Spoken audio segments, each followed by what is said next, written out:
성도 여러분 반갑습니다. 우리 6월 9일 매일 말씀 묵상 시작하도록 하겠습니다. 우리 찬송가 370장 주 안에 있는 나에게 우리 함께 찬양하겠습니다.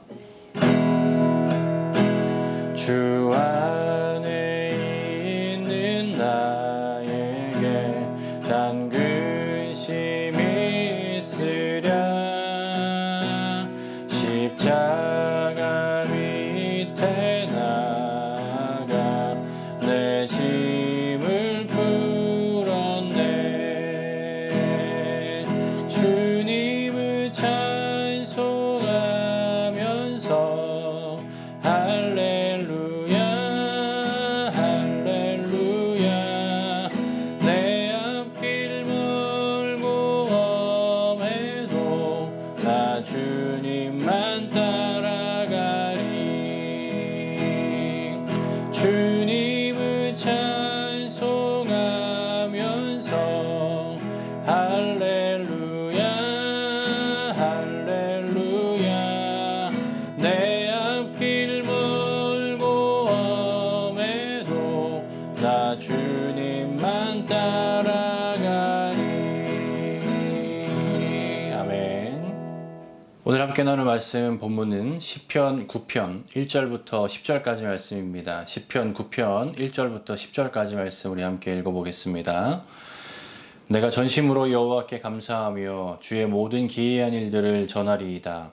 내가 주를 기뻐하고 즐거워하며 지존하신 주의 이름을 찬송하리니 내 원수들이 물러갈 때에 주 앞에서 넘어져 망함이니이다. 주께서 나의 송사를 변호하셨으며 보좌에 앉으사 의롭게 심판하셨나이다.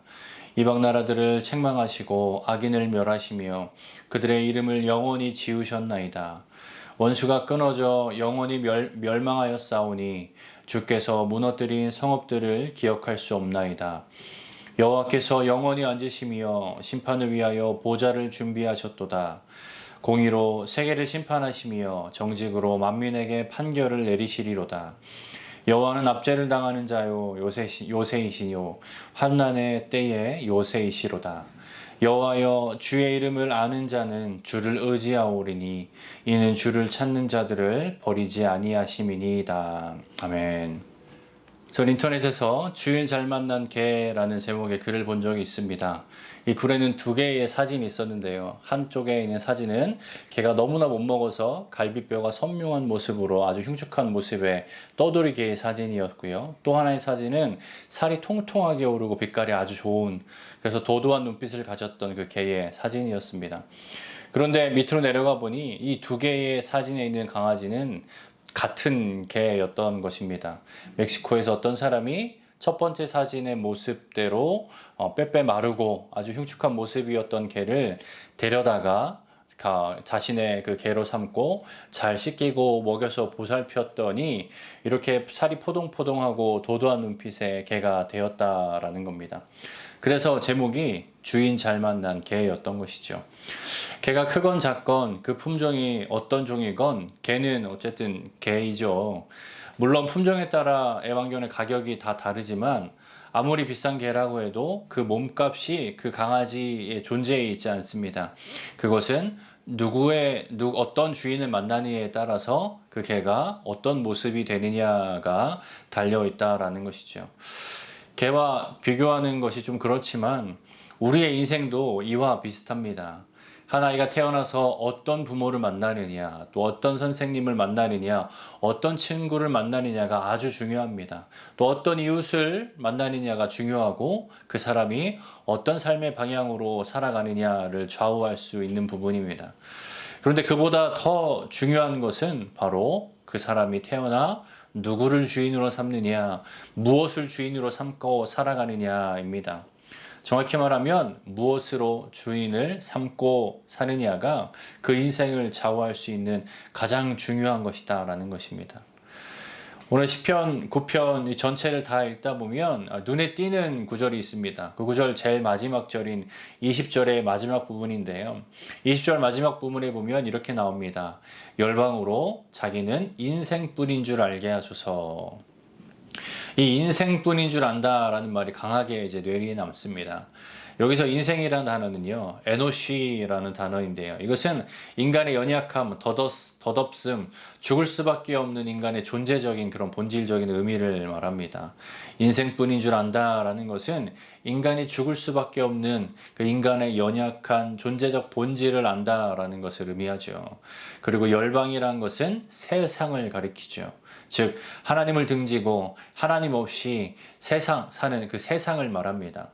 그들에 대해서 다윗이 하나님께 간구하는 말입니다. 하나님을 모르고 하나님 없이 사는 저 세상 사람들의 인생이 하나님이 아닌 다른 것을 세상을 주인 삼아 살아가고 있는 저 인생들이 얼마나 연약하고 덧없는 죽을 수밖에 없는 존재인지를 저들에게 알게 해주세요라는 그 다윗의 간구입니다.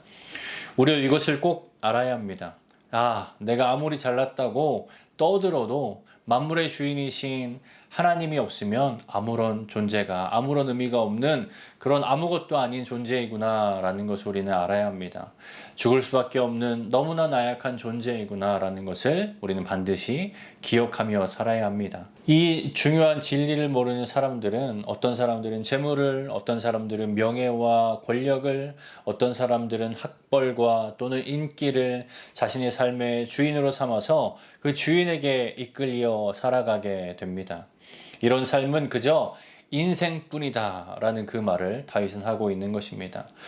만물의 주인이신 하나님 되심을 알고 하나님을 주인으로 모시고 사는 사람의 삶은 확실히 그것을 모르는 사람들과의 삶과는 다를 수밖에 없습니다. 오늘 본문에서 그 다른 점이 무엇인가 두 가지를 찾아볼 수가 있는데요. 첫 번째로 삶이 잘 되어도 그것이 자신의 공로가 아닌 하나님의 도움인 것을 알고 하나님께 전심으로 감사하며 겸손하게 살아가는 모습입니다. 오늘 보면 4절에 보면 이렇게 다윗이 말합니다. 주께서 나의 송사를 변호하셨으며 보좌에 앉으사 의롭게 심판하셨나이다. 다윗이 악인의 목전에서 승리한 것은 그를 위해 변호하시고 심판하시는 하나님 때문이다라고 고백하는 것입니다. 그리고 그 하나님께 1절에서 이렇게 고백합니다. 1절 보면 주님 나의 마음을 다 바쳐서 감사드립니다. 주님의 놀라운 행적을 쉼 없이 전파하겠습니다. 여러분 그렇습니다. 다윗은 하나님의 그 보호하심과 하나님의 주인 되심을 온전히 깨닫고 그 삶 가운데 잘 될 때에 그것이 모두 하나님의 은혜요, 하나님의 공로요, 하나님의 하신 일임을 알고 하나님께 적극적으로 감사하며 찬양하는 삶을 살았습니다. 겸손한 삶을 살았습니다. 바로 이것이 하나님을 주인 된 삶을 살아가는 사람들의 모습입니다. 그리고 두 번째로 하나님을 주인 삼아 살아가는 사람들의 그 다른 모습은요, 바로 삶에 어려움이 있어도 걱정하거나 낙심하지 않고 피난처 대신 하나님을 의지한다라는 것입니다. 오늘 보면 9절, 10절 말씀에 보면 여호와는 또 압제를 당하는 자의 산성이시요 환난 때의 산성이시로다.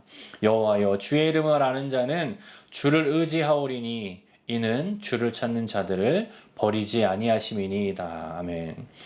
9절에서 산성이란 말이 피난처라는 말입니다. 하나님은 환난 가운데 피할 바위가 되시는 분이십니다. 10절에서 안다라고 번역된 이 야다라는 단어는 우리가 많이 들어봤듯이 경험적인 알을 말합니다.